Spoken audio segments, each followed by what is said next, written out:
Hi there, you're listening to the Estranged Heart podcast, and I'm your host, Kreed Revere. Welcome back to our returning listeners, and if this is your first time here, thank you for selecting this podcast to listen to. As we begin today's episode, I invite you to grab a cup of coffee or tea, settle in, and listen with an open heart. But first, the regular disclaimer. I am not a licensed therapist or counselor. Nothing within this podcast should be considered or taken as therapy. If you are in need of therapeutic support such as counseling, please seek out a therapist near you.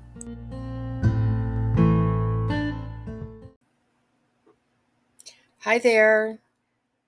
First and foremost for today, I want to say welcome to AC.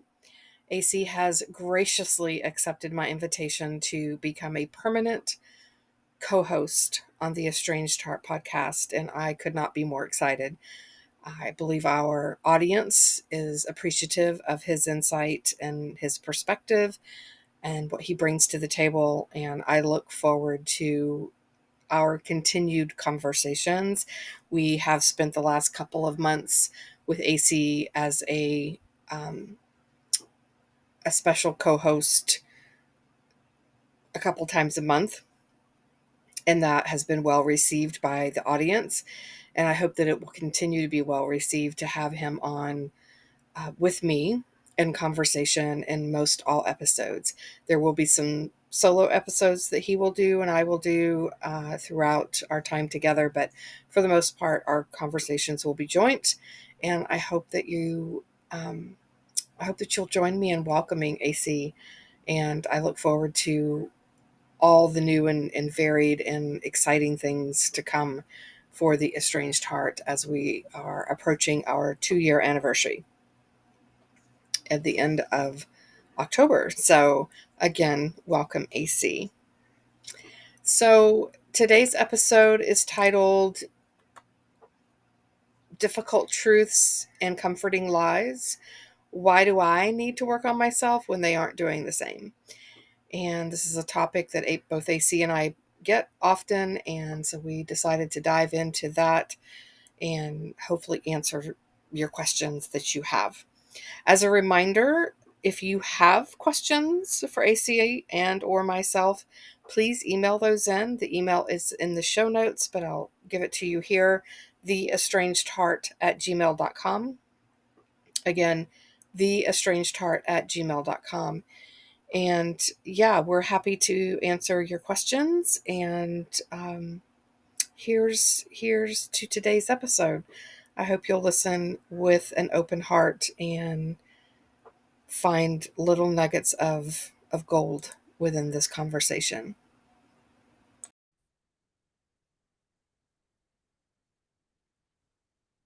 So one of the questions that I think both of us get hit with a lot, whether talking to the estranged adult children, estranged parents, even estranged siblings, estranged friends, whatever, is why is it so important that I do work on myself when the other person has made it clear that they're not going to do the work? Is there any point to doing the work if I'm the only one doing the work? You know, like, why is this responsibility landing in my lap? Mm-hmm. And as much as I think that's a really, really good question, it's a valid question, it's also a frustrating question for me. And I guess we'll both get into all of our thoughts on that. But I'm just wondering, just on the most surface level, like if I was going to ask you, why do I have to do the work? I mean, what would be like, where would you start in answering me as an estranged adult child? Why do I have to do the work when my mom is free to just keep on being her? Yeah, you're right. This is a question that I get often. Um, and my what I would say is by doing the work on yourself, you're bringing a level of understanding and peace to yourself to navigate your world differently.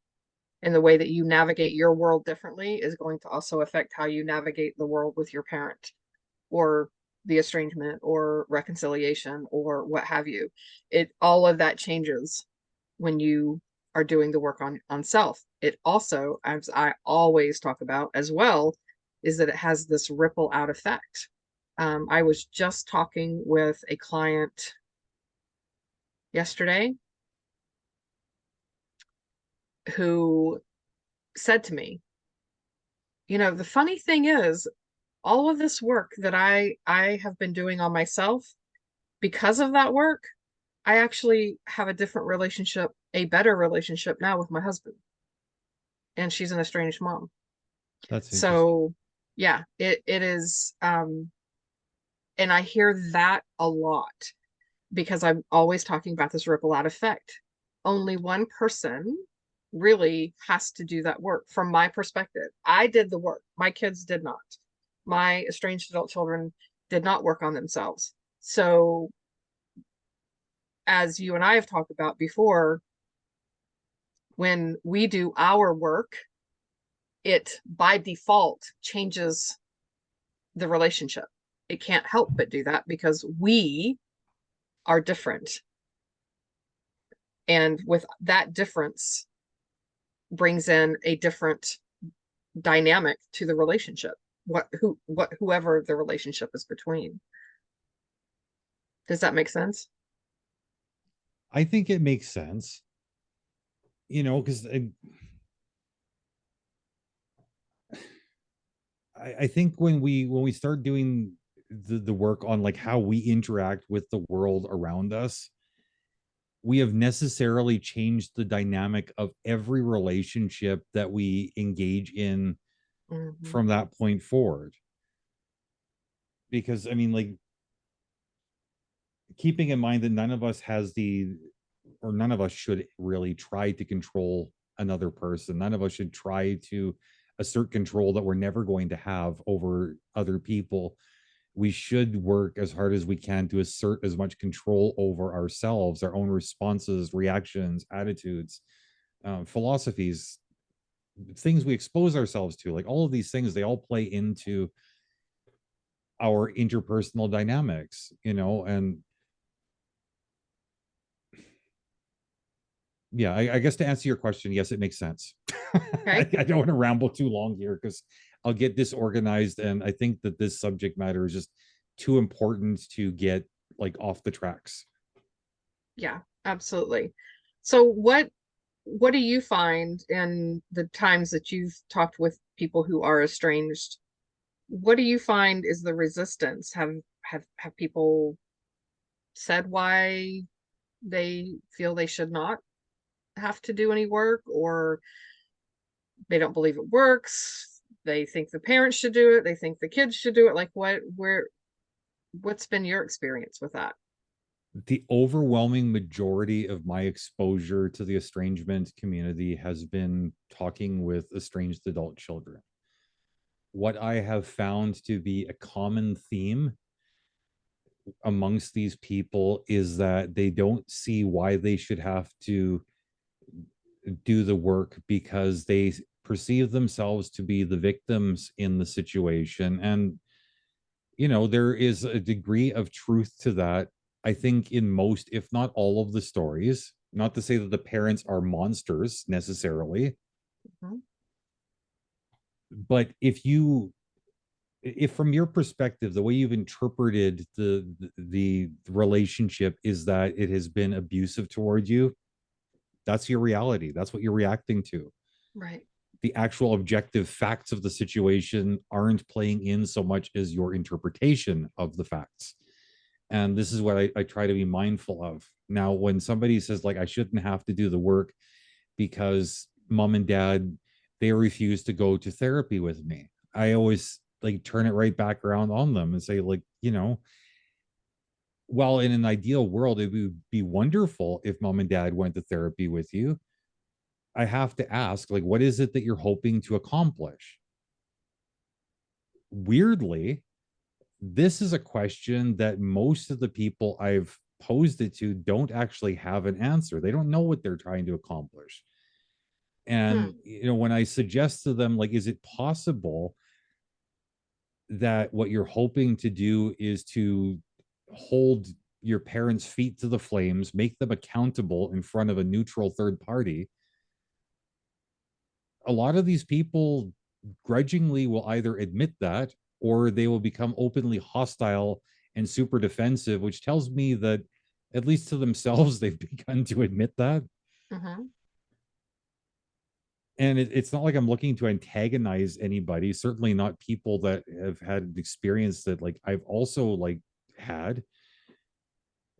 What I'm hoping to sort of point them more towards is recognizing that the the greatest value in doing the work on yourself is, you know, oddly, I mean, you're trying to fix a relationship with another person, but you can't do that until you first fix the relationship you have with yourself. Mm.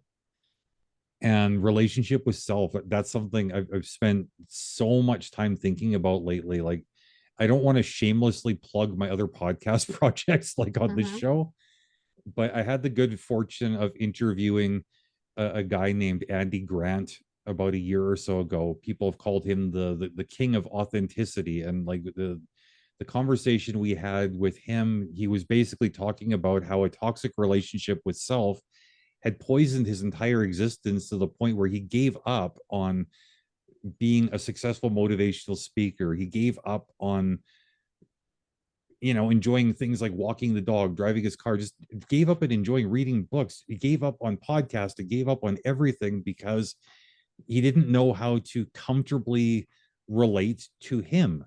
Mm. And through re-listening to that, it's like, man, I had so many more thoughts of my own. And again, another unfortunately shameless plug coming here. Like August 25th, I've got an episode coming out actually for In the Blood that's specifically talking about how to identify if you are in a toxic relationship with yourself. And like I won't go into like all the details of like how to identify this, but I can run through the bullet points, and maybe some of these will resonate with people and think, oh crap, okay, this is why I need to like work on me, regardless of if mom or my kids or dad or whoever it is you're estranged from sees that you've done the work. I think you set yourself for the best chance of successfully like existing inside of your own head. Mm. Okay. And you know, like the quick thoughts that I'd had on like, you know, like these the key points, how to tell if I was in a toxic relationship with myself, if you potentially are a toxic relationship with yourself, is, Mm-hmm. you know, you number one, you would employ unhealthy coping strategies. Mm-hmm. You insult or put yourself down. Mm. You don't take the time for self-care. Mm. You hold yourself to separate standards than what you hold other people to. That's a Mm. big one with the estrangement community. So I want everybody Yeah. to put a big star beside that one. Mm-hmm. You know, you lean into the drama. You know, for example, like, oh, why does this keep happening to me? Mm-hmm. Good question. If you answer it, if you just sit there meditating on it, it's a bad question. It's Right. bad, bad, bad for you. You know, you manipulate others to stop supporting you. Mm. And that one, like I know you get it. A lot of people hear that. It's Right. like, well, that's weird. Why would I do that? It's like, because we don't want to hear anything good about the situation. We don't want to hear anything good about ourselves. We want to hear that we're weak, we're powerless, we're victimized, we're whatever, and we're justified in being like just like really negative in our approach to stuff. Mm-hmm. We entitle ourselves to be just like negative Nancy's, which, you know, doesn't take a rocket surgeon to figure out this is not a good way to have a healthy relationship with you. Right. um the last two are you ignore or you refuse to set personal boundaries. That's something that we've talked about a few times on this Mm-hmm. show before. And the last one is like, all of these things leave you like completely incapable of spending much needed time in solitude, because as much as we as people, I believe, have evolved to be social creatures to rely on our relationships with each other, we also need alone time where we kind of like Yes. refresh, recharge, reflect. Now if we spend that alone time with the person in our head who has become a toxic influence on us, how do you think that's going to frame our ability to go out into the world around us and come back revisit that difficult conversation with mom and dad, revisit Mm, that difficult situation with our kids. Like, we can't do it because hmm. we spend that alone time basically meditating on the negative, telling ourselves, either we tell ourselves you suck or we tell ourselves they suck, Right. which in turn ultimately means you suck, because if they suck so bad that they're ruining your life, that means you're powerless to resist it. That to me is unhealthy. So hopefully I didn't go on a little bit too long with that, but that's where my head's been at. No, I think those are all fantastic things. And you're right. It's kind of like I talk about, when we reconcile, a lot of estranged parents are just focused on being reconciled, and they want, quote unquote, things to get back to normal. And I'm always saying, no, we don't want it to get back to normal, because normal was not healthy, Right. because it led to the estrangement. So we want something different. And this is where that work on self comes into play. That's what you're talking about. This negative self, this relationship with self that is toxic. It's important to recognize these things, these bullet points that you've listed out, because as you were reading those off, I was thinking to myself, I know for sure that most, if not all of those applied to me when I was initially estranged and leading up to my estrangement, Hmm. until I started really working in therapy on me, not on reconciling with my kids. How do I get reconciled with my kids? Not on what my kids were doing, what I thought my kids should be doing, not doing, how they should be changing, etc.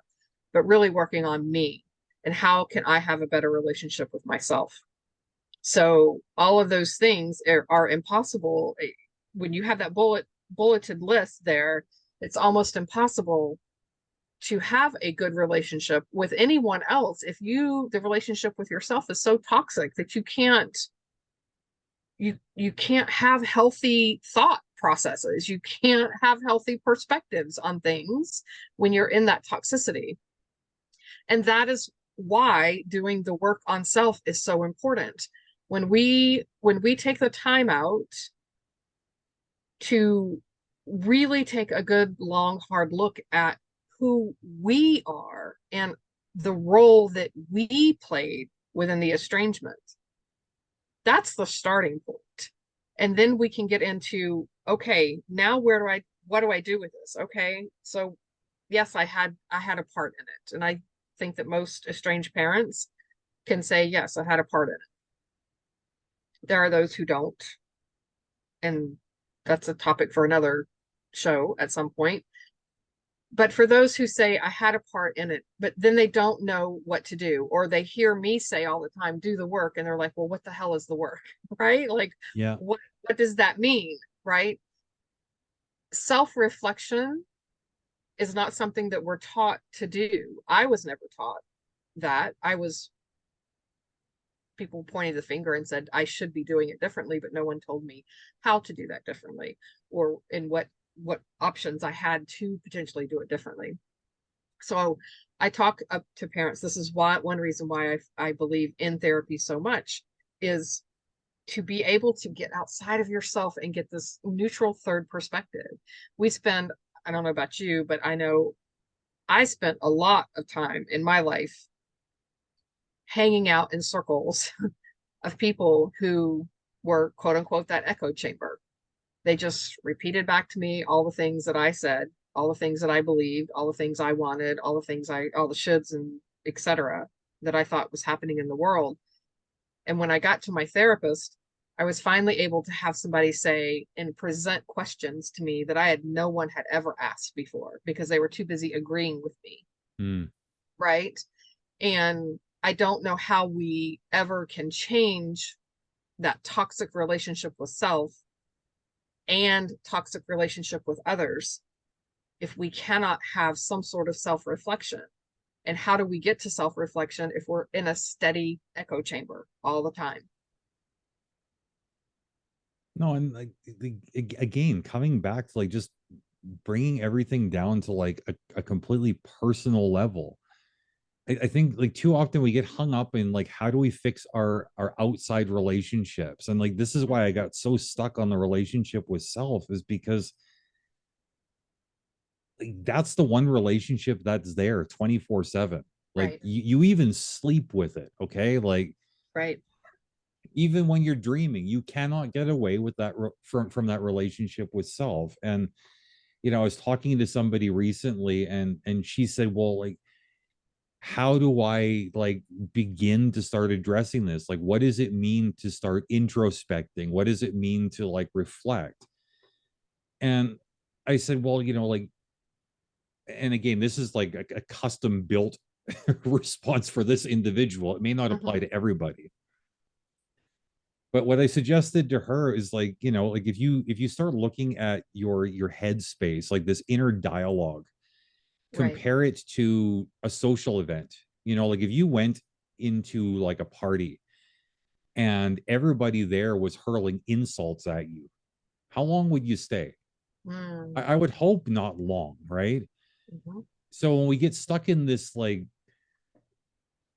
self abuse, like you deserve it. You're not good enough. You're not lovable. You suck. And just in a variety of different ways. It's basically like standing in that room and like it doesn't occur to us that we've got the option to walk out the door. Like, of course, walk out the door. You don't need to listen to this crap. Even if it's coming from you, you don't need to listen to it. Mhm. you know um Other things, like to your earlier point, talking about how like you don't want to be in an echo chamber. Mhm. That's something that people, I think a lot of them really need to think about, because we do have this like natural impulse where if we're feeling um antagonized in some way, and with estrangement, I think there's a recurring theme of that, if not a constant Mhm. feeling Mhm. antagonized by the situation or by the other party. We have this natural impulse to go and seek out a support system, Mhm. people that are going to encourage us, like, look, this person says you're horrible, I think you're great. Mhm. We do need some element of that. We can't completely Right. shy away from it, but I mean, if it gets to the point where nobody's challenging us, like they value us enough to enable us, but they don't value us enough to tell us what we don't want to hear, Mhm. or they don't understand the value in, like, if I come and ask you a simple question like, what do you want for dinner? And your first thing is to turn around and say, well, I don't know. What do you want for dinner? It's like, I'm not asking you to tell me what I think. I'm Right. asking you to tell me what you think. Okay. So Mm. if we start approaching our support system with that attitude, and like if we want to be challenged by these people, we got to be prepared to challenge them too and say, look, I may not like what you have to say. I may not react to it super, super well in the moment, but if you care at all about me, if you care at all about seeing me get better, can you please tell me the difficult truths? I've had enough Mhm. comforting lies. If I'm an asshole, just tell me straight to my face, and then I can start working on that. Yes. Difficult truths and comforting lies. Wow. Just sit with that for a minute, right? I get where it feels really good when you are down in the dumps and life is not, something has happened in life that we didn't expect, didn't want to have happen, etc. And we want people to rally around us, agreeing with us, telling us we're right. How dare that other person hurt us the way that we feel, etc. I think it's normal to want people to rally around us for things like that. But at what point do we stop settling for that? And I believe there is a level of just settling with this is the way that life is, and want to grow emotionally, mentally, you know, to be able to come into relationship with people differently. I struggle with that. I am such a person that is curious about everything in life that I don't understand a desire to stay there, right? And I know that some, especially the estranged moms, will say, I don't desire to stay here in misery, etc. But that would be a challenge question that I would have for them. Because if you don't desire to stay there, what are you doing differently to get yourself out of it? And for a lot of them, going to therapy is something, that is completely foreign to them. And that's when I challenge them. What are you doing differently? Are you in therapy to be able to navigate things in a different way, to learn different techniques, learn different things? And they're really resistant to that. So where there is a level, even if it's subconscious, of this desire to stay put. And I have to say, I wonder if that desire to stay put, if there's a level of fear that's beneath that, right? This fear, because human beings, we're all fearful of change, right? My God, if things change from the way that they are, how will I deal with that? What will that look like? The unknown, fear of the unknown, and things like that. Yet we go through life with this unknown. If you have had children, you have lived a life of the unknown, right? There's pregnancy is unknown, adoption is unknown. I mean, it's life is unknown. So you've had the courage to step into those unknowns. Why the resistance to step into the unknown of self and begin to change that? I don't know. I don't know if that's a question that can be answered. But that's a question that I would have for people. The amateur philosopher in me, my juices start flowing as soon as you start posing this question, because I think a lot of these challenges that you're talking about, the things that we like willingly will step into, these are the challenges of external situations. And we get used to challenging Yeah. ourselves externally, but challenging ourselves internally, it's not like there's 1,001 different paths inside. There's like one way in, one way out, and that's one door we're not conditioned to walk through. You're so right. And I think when people settle, I mean, maybe there is that element of fear that you're talking about. I mean, it could be a lot of things. Mm-hmm. I think a lot of people, it's not like they make a decision to settle. It's just a case of like, I don't know what else to do, so I'm going to stay put right here. Right.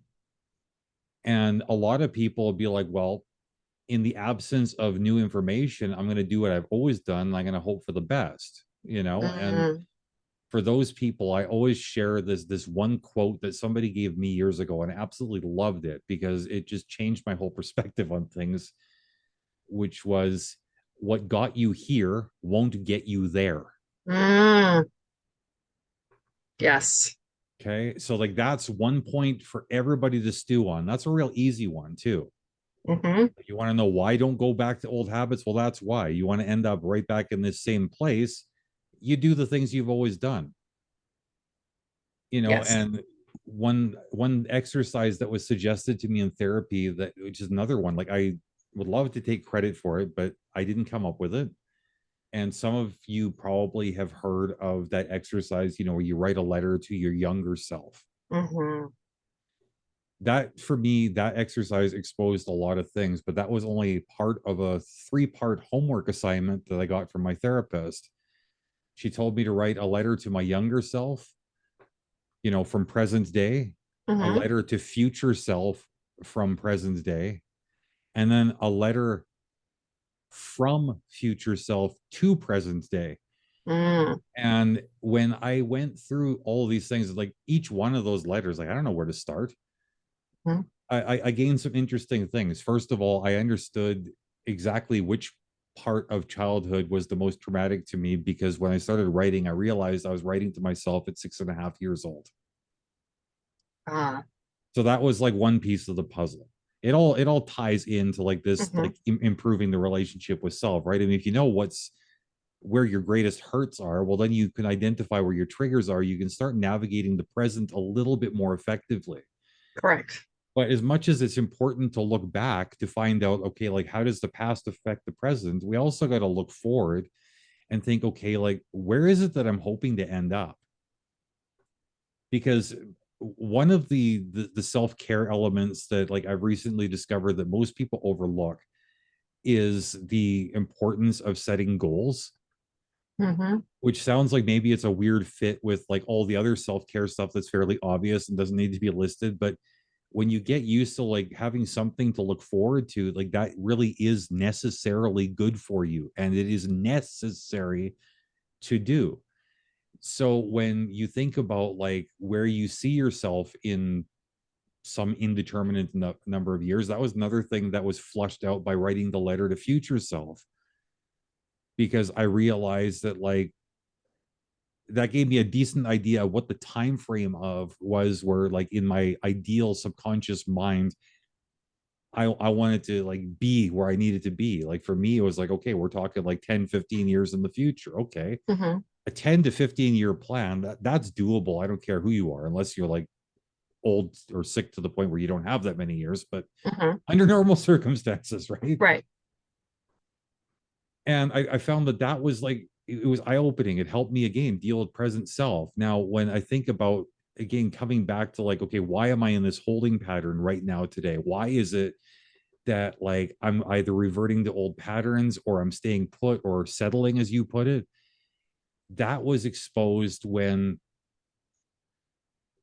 again, like through these letters, I realized that like when I was communicating with future self, not only did it give me an idea where I wanted my goals to be, it gave me an idea of how much resentment I had, because when I was thinking in terms of the perspective from which I was writing the letter to the younger self, it was like a lot of encouragement. You're going to get through this. Your mom and dad are Mm-hmm. trying. They love you. I mean, life is hard. It doesn't seem like you're going to get through, but I promise you, you will, because I did. And I'm Mm-hmm. you. I was deeply resentful of future me for not writing a letter back in time to give me some insight into what the hell is wrong with me right now. Mm. And I realized that this hateful relationship I had with this ideal future version of myself, the hate based in resentment, like I can't achieve my goals because that future version of me is a total prick. I'm hurting today. That guy has got all the knowledge of the steps I'm about to take, Right. and he's not sharing the insight. And I realize that subconsciously I'm avoiding becoming that guy. And that's why I'm stuck right here. That's why I Mm. won't take a step forward. So Mm. hopefully that is useful to whoever's listening, and hopefully to That, you as well, Creed. yeah, absolutely. I've not I've not ever heard of those three exercises. I have heard of the one writing a letter to your younger self, but not the future and the future back to the present. So, um, It should be that's full of surprises for anybody who does it. I mean, I don't imagine everybody's going to have the same reactions I did, but right. you will walk away having learned some super, super vitally important stuff. Exactly.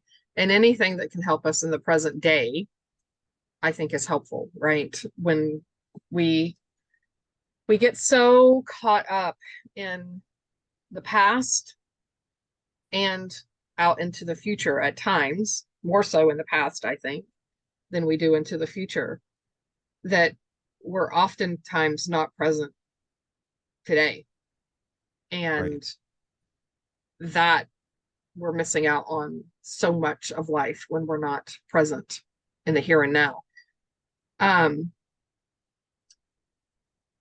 what do you think as we begin to wrap this up for today? What would what advice would you give to estranged parents and or estranged adult children who are doing their work and the other party is not, to their knowledge?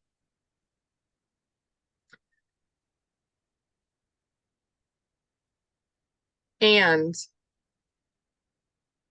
they feel as if there's no hope that that person is ever going to do anything any different. And here you have been doing your work. You know, you're doing the self-reflection. You've learned so much about yourself. You're navigating the world differently. You maybe even go so far as to have a different perspective on estrangement. And you don't know what that other person is doing. What would you tell the person who says this was all for naught It's because it never all didn't for lead to naught. reconciliation? I think if you're doing the work and like your singular goal is reconciliation, I think that that is not the best goal. Mm-hmm. I think that your primary objective should always be, how do I figure out how to successfully navigate this uncomfortable, painful, overwhelming situation? Mostly like, as like I've already beaten the point to death, like you got to get into a healthy relationship with yourself, because if you don't have that healthy headspace, nothing else you do is going to be healthy. Right. You know, none of our external relationships is guaranteed, as much as we would like them to be sometimes. Mm-hmm. Every one of these things is fragile. It unfortunately, like it's got like a high probability for some volatile element at the very least. Most of us are one conversation away from losing somebody important and we don't even realize it. Mm-hmm. So that's why I say like our external relationships are not guaranteed. What relationship is guaranteed is the relationship that I have with me, that you have with you. Mm-hmm. And it makes sense to me to do the most amount of work on the one relationship that you can't get away with no matter how hard you try. And should the situation arise where you've got an opportunity, not necessarily to reconcile, but you cross paths with this person from whom you're estranged, even if this person is just as toxic, abusive, they're just as much of a monster as they've always been. This is assuming that whatever hurt views you have of them are accurate. Let's just say that they've Mm-hmm. done no work. They're still incredibly difficult people. The dynamic will have drastically changed if you've worked on your ability to navigate you, your Mm-hmm. ability to come to terms with yourself, your feelings, your triggers, your reactions.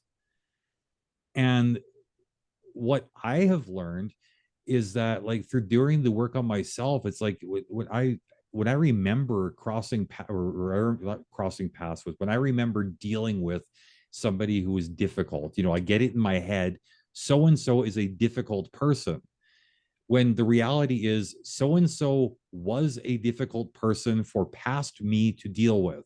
Present Mm-hmm. me finds this person quite easy Mm-hmm. because I've done the work. Mm-hmm. And that, in a gigantic, complicated, multifaceted nutshell, is Mm-hmm. why you have to work on you Right. and not worry about what they're doing on them. Correct. Yes. Yes. That's beautiful. Yes. What they say, wherever you go, there you are. Yeah. Right. I mean, we are always with ourselves. And so when we can do that work, it's interesting because I've had many relationships since my estrangement and doing the work on myself where I have been able to interact with people who were previously difficult and either have now put boundaries into place around me that help me to navigate that relationship differently, or I'm just no longer bothered by that person, which still astounds me today when I think about those things. Having done that work on myself has allowed me to face the triggers, to work on the things that I found quote unquote impossible to deal with other people. And today I'm like, was it really that difficult, or was it just the things going on within me that was making it difficult to deal with that person. And can see things completely different through a different lens. And that to me was worth all of the work that I did post estrangement. And figuring out what led me to doing the work on myself was initially this: I've got to figure out a way out of this. That was my first statement to self. And it wasn't I've got to figure out a way out of this so that my kids will come back to me and we can get, quote unquote, get back to normal. It was, I've got to figure out a way to get out of this sadness, this grief, this depression, I can't live my life like this anymore. And that's when I started working on me. I didn't go into therapy saying, how can I fix my kids? How can I convince my kids to like me again and love me and want to be around me? That wasn't anything. It was, what do I need to do about me in my relationship with self? And that, again, circling back around to the beginning of this conversation, has had ripple out effects. Just as this estranged mom that I talked to yesterday now has a completely different relationship with her son. I have another estranged mom who reconciled with her daughter. She has said she has a different relationship with her husband. She's getting ready to retire. And she talks all the time now about how she's excited about retirement with her husband because she now has done the work on herself and now has a different way of being in relationship with him, and has helped her to have a different relationship with her coworkers as she begins to wind down her career and retire. So doing the work on self is not, my recommendation is not for the sole reason of reconciling.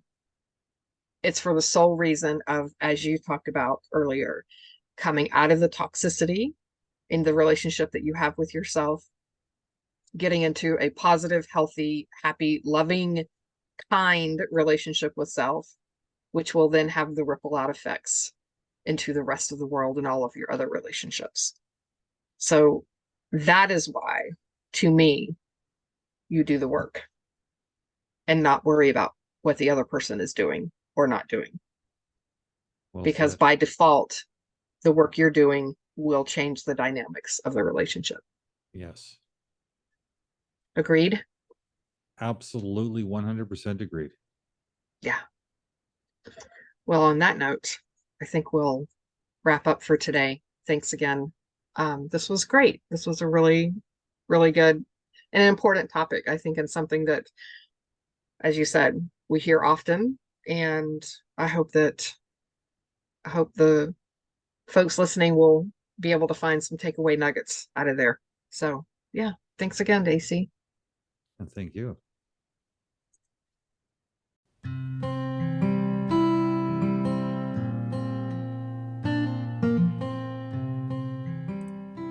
This brings this episode to a close. I hope that this time together was time you feel well spent, and that you are able to find some takeaway nuggets to help you on your journey, wherever you may be on your estrangement and reconciliation path. If you feel you've received something helpful or positive from this podcast, please consider following us, sharing this podcast with others, leaving a positive review, perhaps entertaining becoming a guest on our show, or following us on social media, on Instagram, Facebook, and TikTok under the same name, The Estranged Heart. As a reminder, there is an online support group on Facebook. If you are a estranged mom who identifies as being spiritual and approaches estrangement with a sense of curiosity rather than blame and judgment, and desire to do inner self-work and reflection, please seek us out. We can be found at facebook.com/estranged mothers support group. And lastly, if you are an estranged parent or an estranged adult child and would like to have your story shared on the podcast, anonymously or not, please reach out to me via email at theestrangedheart@gmail.com.